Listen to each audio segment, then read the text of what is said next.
Hi hello ഇന്ന് പറയാൻ പോകുന്നത് എങ്ങനെയാണ് തത്കാൽ ബുക്ക് ചെയ്യുക എന്നുള്ളതിനെ പറ്റിയാണ്.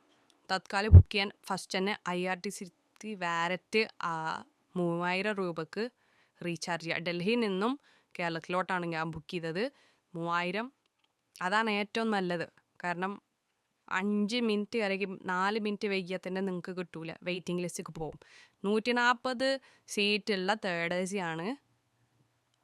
5 മിനിറ്റ് കൊണ്ട് ഫില്ലാവും. 140 സീറ്റും ഫില്ലാവും. ആ വെയിറ്റിംഗ് ലിസ്റ്റ് 30 വരെ പോകും. ആ വെയിറ്റിംഗ് ലിസ്റ്റ് 30 ഒരിക്കലും തത്കാലം ആവാൻ പോകില്ല. തത്കാലം വെയിറ്റിംഗ് ലിസ്റ്റേ ആവില്ല. വെയിറ്റിംഗ് ലിസ്റ്റ് കൺഫേം ആവില്ല. കാരണം ജനറലെ കൺസിഡർ ചെയ്യൂ. അതൊക്കെ ഒന്ന് ആലോചിച്ച് വെക്കുക. 9:57 9:50 ആപ്പിൽ കയറി ലോഗിൻ ചെയ്യുക. ഓക്കെ, ലോഗിൻ ചെയ്തിട്ട് പിന്നെ ശ്രദ്ധിക്കേണ്ട കാര്യം 10 മണിക്ക് ജാമാവാൻ തുടങ്ങും ചെറിയ രീതിക്ക്. സോ അത് വേറൊരു ഇഷ്യൂ. ജാമാവാതെ വേഗം സ്പീഡിൽ എന്ത് ചെയ്യുക, ബുക്ക് ചെയ്യുക. ഇതാണ് എൻ്റെ ഹിസ്റ്ററി. അതായത് ഈ IRTC വാലറ്റ് റീചാർജ് ചെയ്ത ഹിസ്റ്ററിയാണ് നിങ്ങളിപ്പോൾ കണ്ടുകൊണ്ടിരിക്കുന്നത്.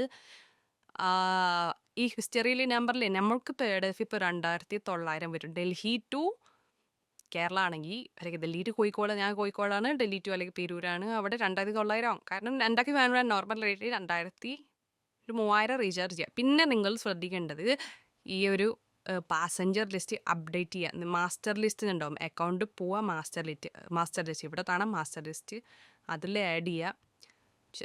ആധാർ വെരിഫൈ ചെയ്യുമ്പോഴാണ് IRTC വാലറ്റ് റീചാർജ് ചെയ്യാൻ പറ്റുള്ളൂ. അങ്ങനത്തെ കാര്യങ്ങൾ ശ്രദ്ധിക്കുക. മെയിൻ സംഭവം 9:50 കയറി വെക്കണം. കാരണം 10:05 വിറ്റിംഗ് 140 പെട്ടെന്ന് ഇതാണ് ഫില്ലാം. ഇതാണ് എൻ്റെ കൺഫേം ആയി. എനിക്ക് ഭയങ്കര ഹാപ്പിയായി. കാരണം 1 മാസം മുന്നേ ബുക്ക് ചെയ്ത എൻ്റെ ഫ്രണ്ടിന് വരെ കിട്ടിയില്ല. ബട്ട് തത്കാലിലോട്ട് വേഗം, ബട്ട് ഇറ്റ്സ് 50-50 ചാൻസ്.